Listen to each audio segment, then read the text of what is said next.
whatever to whatever it is. Everything has a purpose. So I really believe in that purpose. And I believe I'm being talked to directly by everything. Didn't you suffer from depression? Yes, yes. I'm on a manic high right now. Can't you tell? How did you get through that to this? Well, that's another thing. You know, at the risk of like opening up the whole Tom Cruise Prozac argument, I don't disagree in many ways. I think Prozac and things like that are very valuable to people for short periods of time. But I believe if you're on them for an extended period of time, you never get to the problem. You never get to see what the problem is because everything's just kind of okay. And so you don't deal, and people deal when they get desperate. So how'd you do it? I take supplements.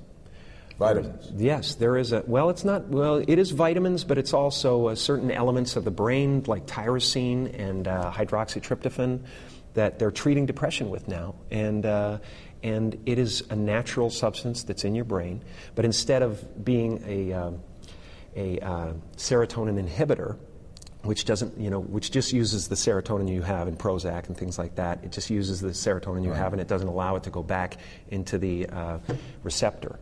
But it metabolizes your serotonin after a while, and you have to keep taking more and more to feel good. And this actually creates dopamine and creates serotonin. And it's a wonderful thing, and it's amazing. I'm going to talk a lot about it in the near future. But you going to write about it? Yeah.